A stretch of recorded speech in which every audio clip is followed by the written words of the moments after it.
시청자 여러분 안녕하십니까? JTB 아침 뉴스입니다. 대기 정체가 계속되면서 오늘도 공기가 탁합니다. 전주와 익산, 남원 등 곳곳에 초미세먼지 주의보가 발효 중이고 먼지 농도는 오늘도 종일 나쁨 수준 이어지겠습니다. 아침 최저 기온은 전주 영하 1도, 익산 영하 4.6도, 무주 영하 5.8도로 어제보다 조금 낮습니다. 낮 동안에는 기온이 큰 폭으로 오릅니다. 군산 10도, 전주 12도, 남원은 13도가 예상됩니다. 이번 주 내내 예년 기온을 크게 웃돌며 포근하겠고 내일 밤부터 모레 새벽 사이에는 한 차례 비가 내리겠습니다.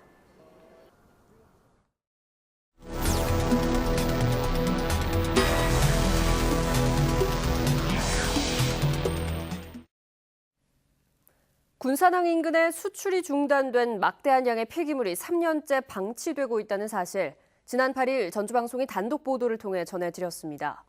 폐기물 처리의 전체 과정을 실시간으로 추적하는 올바로 시스템이 있었지만 군산시는 이 같은 사실을 알지 못했습니다. 폐기물의 중간 경유지인 군산에는 업체들의 폐기물 처리 정보가 제공되지 않는 허점 때문이었습니다. 김진형 기자입니다.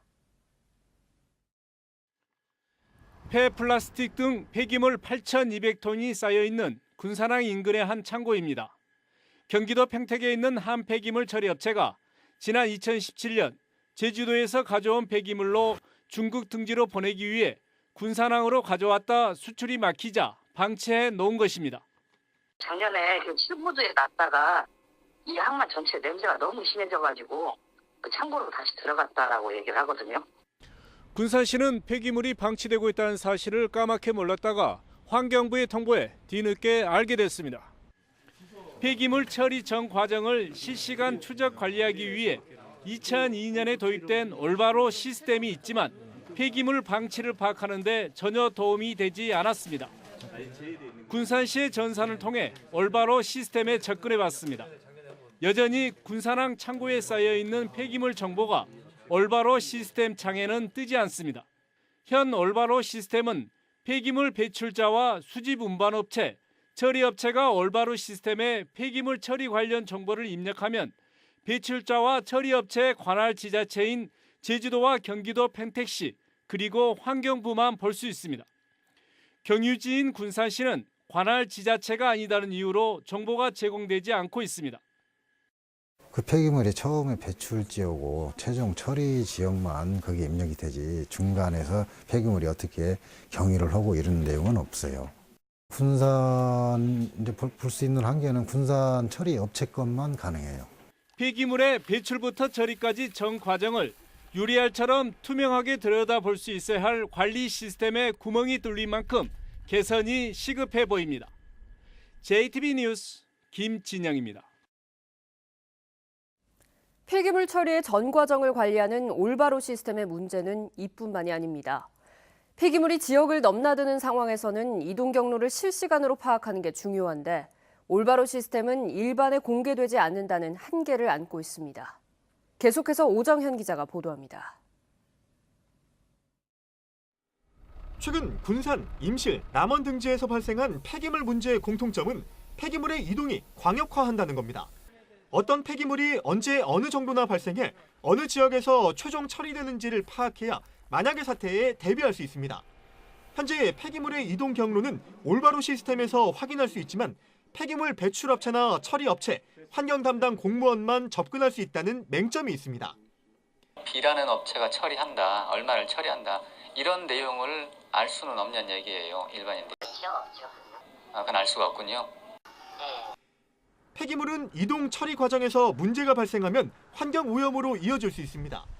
업체가 부도가 나거나 운영에 문제가 생겼을 때도 환경 피해를 가져올 수 있습니다. 따라서 환경단체, 언론, 폐기물 처리 시설 주변 주민들이 수시로 폐기물의 이동 정보를 확인해서 선제적으로 사회적 감시망을 펼칠 수 있는 정보 공개가 시급합니다. 올바로 시스템이 누구나 다 들여다볼 수 있도록 이 정보가 공개가 되어야 되고요. 누구나 다 이 과정을 통해서 쓰레기가 제대로 처리되고 있는지 알 수 있도록 시스템이 개편이 돼야 된다고 생각을 합니다. 지난해 5월 한 지정 폐기물 처리 업체가 올바로 시스템에 폐기물 처리 정보를 거짓으로 입력해 폐기름 1,100여 톤을 불법으로 처리했다 적발되는 등 올바로 시스템 운영의 허점이 계속 드러나고 있습니다. JTB 뉴스 오정현입니다.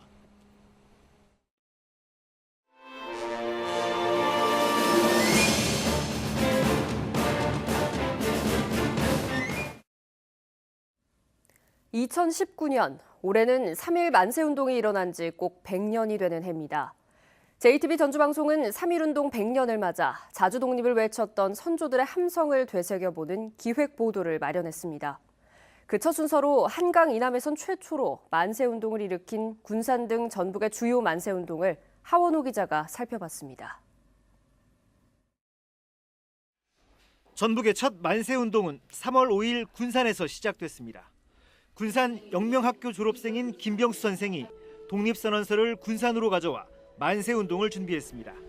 하지만 거사 직전 일제 무장경찰이 영명학교 교사 등 주동자를 잡아가자 석방을 요구하는 시위가 들불처럼 번졌습니다. 그 당시 영명학교 학생과 교사 100여 명이 처음에 출발했다가 나중에는 구암병원 직원들, 구암교회 직원들, 그다음에 멜볼린 여학생들, 그다음에 군산 시민 전체가 약 500명이 되는 대규모 시위가 되면서 한강 이남에서는 처음으로 일어난 군산의 3.5 만세운동은 이후 호남 지역 3.1운동의 불씨가 됐습니다. 임실 오수 만세운동은 그 어느 지역보다 치열했습니다. 3월 10일 오수 보통학교 학생들의 시위를 시작으로 3월 23일 대규모 만세운동이 벌어졌습니다. 오수면에서만 44명, 특히 둔덕이시로 불리는 이담손의 문중에서 16명의 애국지사가 배출된 것은 3.1 운동사에서 유례를 찾기 어렵습니다. 보통 1년 또는 6개월 뭐 이렇게 형이 크지 않았습니다. 그런데 오수 출신 3.1운동 주동하신 분들은 이기송 선생님은 7년, 이회열 선생님은 5년, 여기가 굉장히 격렬했었다 하는 것을 알 수 있습니다. 전주에서도 3월 13일 장날에 맞춰 대대적인 만세운동이 벌어졌습니다. 신흥 기전학교 학생과 기독교 천도교를 주축으로 만세운동이 조직됐습니다. 자전거 뼈대다가 숨겨가지고 들키지 않게끔 화물로 탁송을 하셔가지고 전주역에서 윤건준 선생은 이후 군자금을 모아 상해로 망명해 임시정부 국무원 참사로 활약했습니다. 만세운동에 대한 일제의 감시와 탄압이 극심해지자 일부 지역 주민들은 횃불을 들고 산에 올라 야간 산상 시위를 벌이기도 했습니다. 군산에서 시작된 전북의 만세운동은 4월 30일까지 도내 전역에서 44차례나 이어졌습니다. 동학 농민혁명과 항일 의병을 이끌었던 자랑스러운 고장. 100년 전 우리는 그 어느 지역보다 뜨거운 함성으로 자주독립 만세를 외쳤습니다. JTB 뉴스 하원호입니다. 일제 식민잔재는 아직도 우리 삶의 곳곳에 남아 있습니다. 그중에서도 학교에서 부르는 교가가 대표적인데요. 도내 초중학교 교가의 15%가 친일 음악가가 작곡했거나 군가 또는 엔카풍으로 만들어졌습니다. 조창현 기자입니다.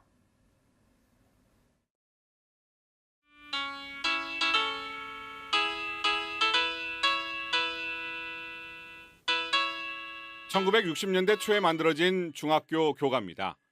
행진곡 리듬으로 일제강점기 시대 군가풍 노래입니다. 이 교가는 친일 인명사진에 등록된 친일 음악가 김동진이 작곡했습니다.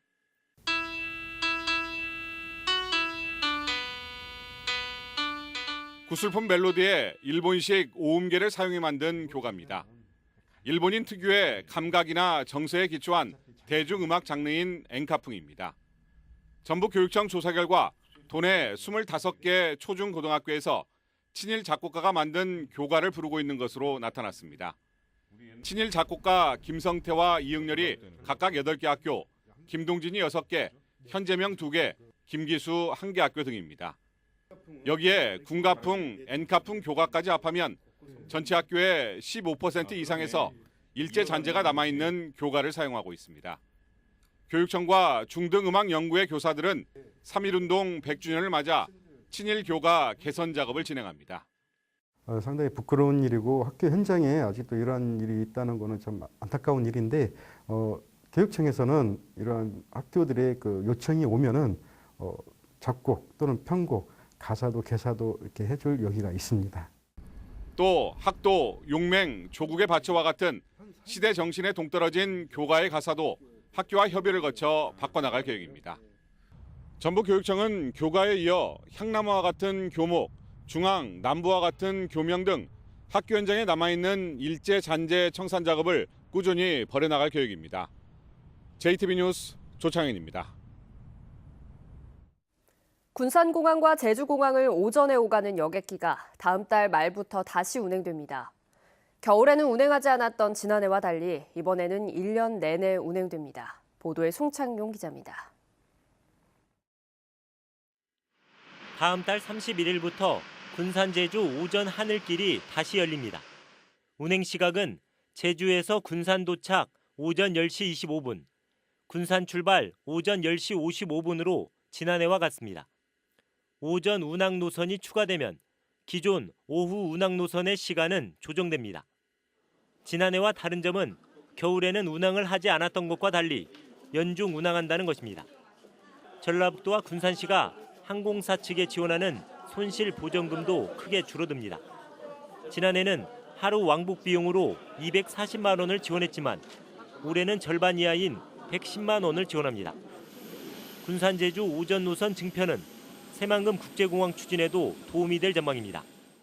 군산공항 이용객은 2017년 22만 5천 명에서 지난해 29만 1천 명으로 29%나 증가했습니다.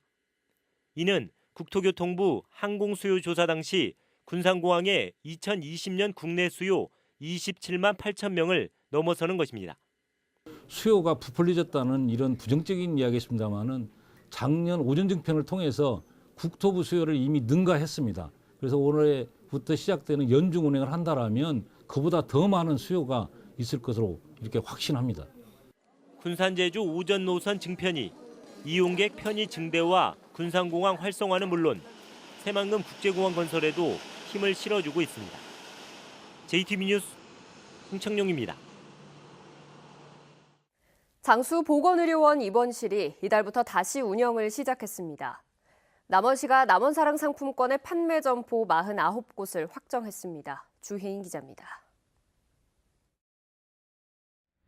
장수 보건의료원 입원실이 지난 11일부터 다시 운영에 들어갔습니다. 입원실에는 10여일 만에 중증 장기치료 환자 9명이 입원해 진료를 받는 등 시작부터 환자들에게 높은 호응을 얻고 있습니다. 의료원 정상 운영으로 타 지역으로 나가지 않고 가사 일을 보면서 안심하고 믿고 모실 수 있어서 정말 좋습니다. 남원시가 금융기관들과 업무 협약을 맺고 남원사랑 상품권 판매 점포 49곳을 확정했습니다. 다음 달에 발행되는 남원사랑 상품권은 10,000원권과 1,000원권 두 종류로 남원시는 시민들이 편리하게 상품권을 사용할 수 있도록 점포를 더욱 늘릴 계획입니다. 남원사랑 상품권 업무 협약을 통해서 지역경제 활성화를 위해 함께 힘을 모으겠습니다. 완주군이 성장기 학생들의 영양 불균형을 해소하기 위해 저소득층 학생들의 우유급식을 지원합니다. 완주군은 기초생활수급자, 차상위 계층, 한부모 가족, 특수교육 대상자 등 저소득층 학생 2,700여 명에게 무상으로 우유를 제공할 계획입니다. 2019 전국 지방자치단체 평가에서 순창군이 전국 82개 군단위 지자체 가운데 주민평가 부문 1위를 차지했습니다. 1,000원만 내면 버스로 순창 어디든 갈 수 있는 농어촌 버스 단일 요금제, 독거노인들을 위한 급식 도우미 지원 사업 등 사회복지 제도가 주민들에게 좋은 평가를 얻었습니다. JTB 뉴스 주혜인입니다. 서남대 청산 절차가 시작된 가운데 1,000억 원의 교비를 횡령한 설립자가 오히려 수백억 원의 채권 보전을 신청해 논란이 일고 있습니다. 교육부와 서남대 청산 관계자 등에 따르면 서남학원에 대한 채권 신고를 마감한 결과 설립자 이홍하 씨가 교비 환원금과 운영관리 지원금 등의 명목으로 모두 550억 원의 채권을 신고한 것으로 알려졌습니다. 이 밖에 신청된 채권은 서남대와 광주병원 직원의 인건비 340여억 원, 명지의료법인 기부금 반환 100억 원 등입니다.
JTBC 아침 뉴스를 마칩니다. 함께해 주신 여러분 고맙습니다.